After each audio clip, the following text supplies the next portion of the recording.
बिस्मिल्लाहिर्रहमानिर्रहीम, अस्सलाम वालेकुम। अच्छा नाजरीन, कल से एक वीडियो बड़ी वायरल है जिसमें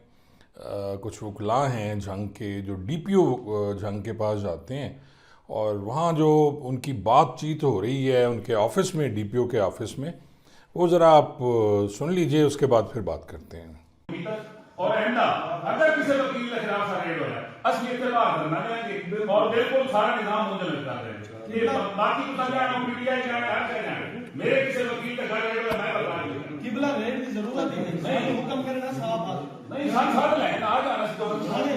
असली कोई शिकायत नहीं है, असली साडे खिलाफ कोई रिकॉर्ड है, असा को बॉर्डर बेचने हैं तुम सा हुक्म दो फलाना काजी साहब एग्री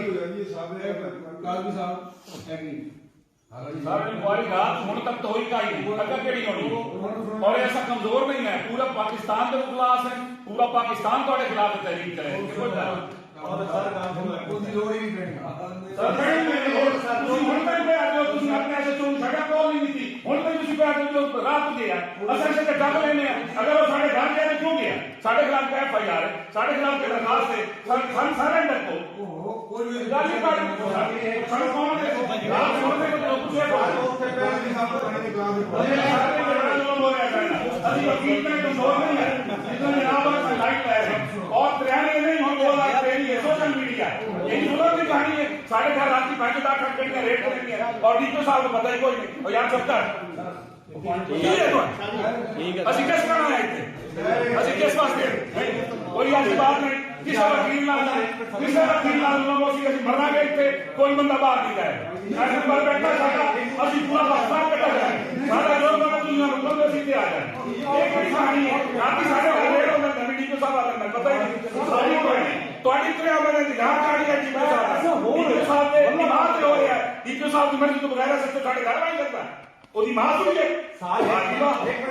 एक बंदा फ्यूडल लाग उनका दादा अली हुसैन मखदूम अली ये वीडियो देखी और ज़ाहिर है इसमें जो वॉइस है वो इतनी क्लियर नहीं है, लेकिन जो वकला के सदर हैं या साबका सदर हैं वो बड़े कह रहे हैं, डीपीओ को खड़का के कह रहे हैं कि जनाब आज से आप जो किसी वकील के घर में आपने रेड किया तो फिर अच्छा नहीं होगा। तो पिछले दिनों से ये जो सारा चल रहा है, सियासतदानों के घरों पे, कारकुनों के घरों पे रेड पुलिस कर रही है, ये सारा इलीगल तरीके से है, वारंट नहीं होते, ये घुस जाते हैं। लाहौर में भी एक मिसहैप हुआ था जिसमें एक मेजर साहब, साबका मेजर साहब के घर में घुस गए थे जी एक पुलिस वाले और उसमें उसने फायर कर दिया और एक कांस्टेबल बेचारा उसमें जान से गया। अब नून लीग और बाकी दोस्तों ने उसे शहीद करार दे दिया, जबकि डेफिनेटली हर बंदे की अपनी राय है, तो जो भी है गलत है जी। अच्छा, मैं आपको सुनाना चाह रहा हूँ कि अंग्रेज़ ने जब पुलिस बनाई थी तो पुलिस दहशत का नाम होती थी और पुलिस में एक कांस्टेबल, नाजरीन, जाके कहा जाता है कि जिसने निकर पहनी होती थी और सर पे उसके तुरा होता था और वो जाके पूरे गांव को घेर के ला सकता था, एक कांस्टेबल, और उसके पीछे स्टेट की ताकत होती थी। अब स्टेट जिस तरह जलीलो ख्वार हो रही है और फिर आप देख लें कि ये हुआ क्यों हो रहा है ये सारा। अब मैंने, हर आदमी, मैं भी इसी महकमे का हिस्सा रहा हूँ, कोई ऐसे आपके ऑफिस में आके जुर्रत नहीं कर सकता कि आपको, आपके साथ वो ऐसी बातें करें। ये उस वक्त होता है जब हमारे अंदर की खामियाँ सबको पता होती हैं, से कमज़ोर, यानी कहा यह जाता है कि एक पुलिस ऑफिसर की शोहरत उससे पहले पहुँच जाती है। और जब मैंने पता किया कि जी ये डीपीओ साहब कौन है, तो वो तारिक महबूब साहब हैं जी, डीपीओ रैंक से हैं, जिनकी मैं अक्सर बात करता रहता हूँ, लेकिन ये दरमियान वाले हैं। जो डायरेक्ट इंस्पेक्टर्स आए थे ये वो नहीं है जो एएसआई या कांस्टेबल से आए,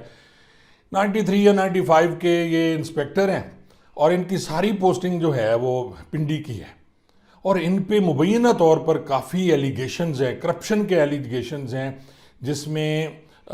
ताजी खोखर साहबान ने कुछ इनके ख़िलाफ़ कार्रवाई कराई थी और 2 करोड़ मुबैना तौर पर प्रूव हो गए थे। ये उस वक्त डीएसपी एयरपोर्ट थे या कहीं और इनकी पोस्टिंग थी पिंडी में, और इनके साथ जो एक एसएचओ साहब भी नौकरी से डिसमिस हुए। बाद में जैसे आपको पता है कि जी इंक्वायरीज़ और सर्विस ट्रिब्यूनल्स और ये फिर बहाल हो गए और फिर प्रमोट होने के बाद अब क्योंकि ये दौर आपको पता है कि ऐसे अफसरान को ढूंढा जा रहा है जिन पे कोई एलिगेशन हो, जिनको दबाया जा सके, और उनकी पोस्टिंग फिर झंग में हो गई। अब सबको पता है कि जी मौजूदा डीपीओ साहब की शोहरत क्या है और ये क्या चीज़ है, तो फिर उसी हिसाब से अटैक किया जाता है। क्रिमिनल्स भी इसी तरह करते हैं नाजरीन। क्रिमिनल्स, आप अगर तगड़ा एसएचओ हो, तगड़ा पुलिस ऑफिसर हो, तो क्रिमिनल उसके इलाके में नहीं वारदात करेंगे, लेकिन अगर माठा होगा, बुज़दिल होगा, तो उसके इलाके में वारदातें शुरू हो जाएंगी। उन्हें पता है इसने कुछ करना नहीं, या करप्ट होगा। फिर अगर एक पुलिस वाला किसी भी मुजरिम को पकड़ के पैसे लेके छोड़ता है, तो वो मुजरिम या मुलजिम उसी के इलाके में खड़ा होकर वारदात भी करता है, और अगर उसने 2 लाख दिया है तो वो 5 लाख वसूल करता है, गालियां भी साथ देता है। और ये मैं आपको बड़ी पते की बात बता रहा हूँ। और यही होता है कि जब आप मुजरिमों को छूट दे दें तो वो आपके इलाके में धंधनाएंगे। और इसी तरह अगर जो सीनियर बैठा है, अफसर बैठा है कितने बड़े ऑफिस में, जो आपको